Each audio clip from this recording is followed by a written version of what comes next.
Hi, welcome to another edition of Coach's Corner. This week we're going to feature our Ponca City wrestling team with Jason Leavitt, our first-year coach. And the Wildcats have as busy a week as you can imagine this week, with 2 duels in one day, then another duel, and then a tough tournament over in Sand Springs. Coach, you ready for all that? Yeah, I'm ready. It's a lot of traveling and busy time. So. We talk about the kids and how busy it is for them, and it is busy because they're the wrestlers, but for Coach Leavitt and for his assistants, you guys have really got to kind of get your mind ready, because you got all these duels, and then you have to be ready for a long Friday and Saturday this weekend. So there's a lot of preparation that go into this type of a week. Absolutely. It's you have to take care of things at home first of all, with your family, and then you're trying to prepare the kids, get them ready to go, and it's challenging, but you get through it.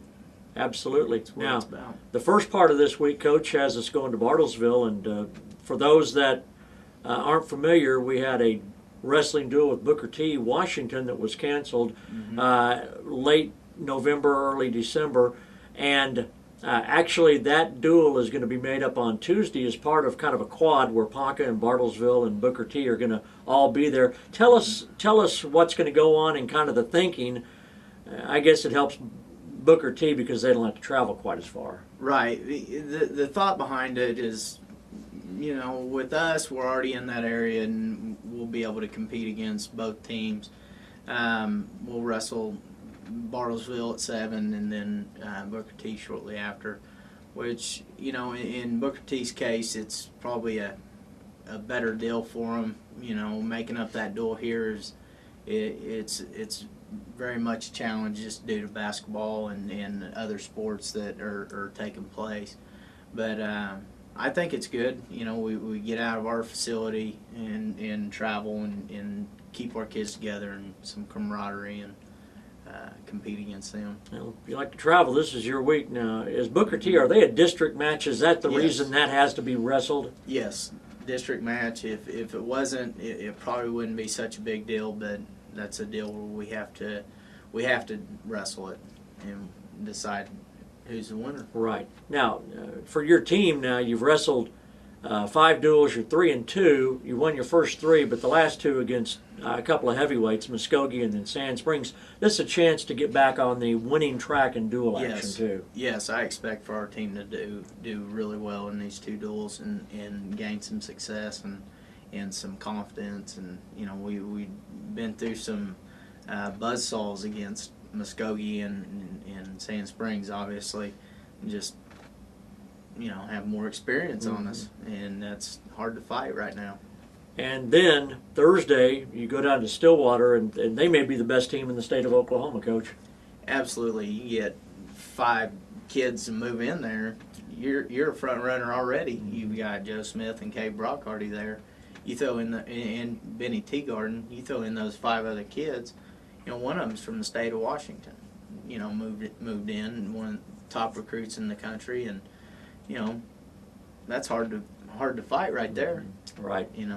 And So. it's not because Stillwater's the greatest place in the world to live. It's because they have a little thing called Oklahoma State University. Absolutely. And what happens is that a lot of times kids will go wrestle there, and then younger brothers, I think, which isn't the case in some of these, where they'll come and they'll want to go to school there too. Well, it's a natural recruiting tool to put them at Stillwater High School, where they just help out Coach Chesborough's program, and nobody would not take those type of kids. It just means that Stillwater went from kind of a team that had good nucleus to a team that has a state championship look right now. Oh, absolutely, and not to take anything away from that, but Ponca's had a gift in the past. Things worked out for Ponca City at that time, and so it's just part of it. Absolutely, it's part of the game. And these just aren't normal kids that move in and you might, if you do well, be a part of it. These are Jared Rochalt type guys that are wrestling. I mean, these are the best, and so Stillwater's got that advantage going for them. And then I don't know, do you turn around and come to Ponca City, or do you just continue on over to Sand Springs this weekend? We're going to go ahead and come back that night. 40-minute drive, and we'll get up early in the morning and head down to Sand Springs. Wrestling doesn't start until around noon, so it gives us plenty of time to rest up on the way there. And our boys, they're no strangers to waking up early. And we did it all summer, and for team camp and for our open tournaments, we're used to getting up early and going to compete. Well, with Sand Springs and Sapulpa, they still kind of co-host that thing. I know they're both really good teams, and with all the other teams in there, it's another tough weekend for you guys. Absolutely. At this tournament, you're going to have Broken Arrow, Edmond North, Sand Springs, Stillwater. So it's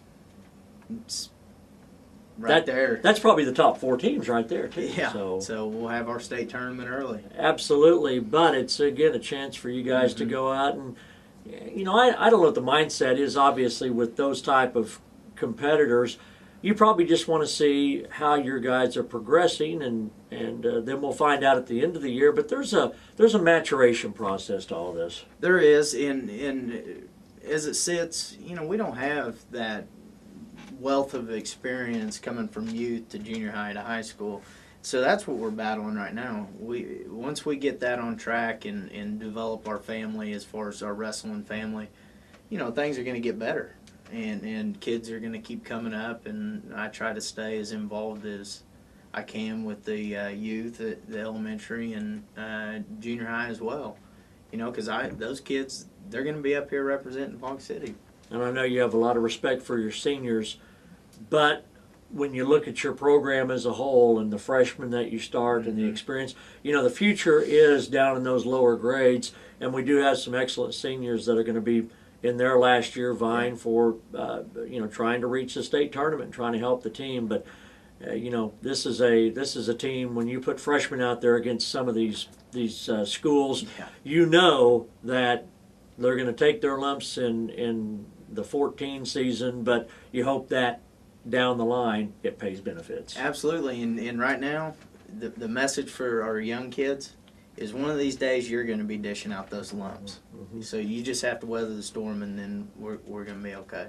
And I know, our fans aren't used to seeing our teams get beat, but that's part of the process, and that's why we call them fans, is that, it's easy to be there when you're winning these matches, but when you're getting beat, that's when you really need your base support to stand up and say, okay, hang in there, we're doing the right thing. Absolutely. And as a program, a total program, we'll bring it back around, and we'll be okay. It's just going to take time, and we've got to fight our issues. Absolutely. Now, 2 matches in Bartlesville Tuesday, 1 in Stillwater on Thursday, and then Friday and Saturday over at the Sand Springs Wrestling Tournament.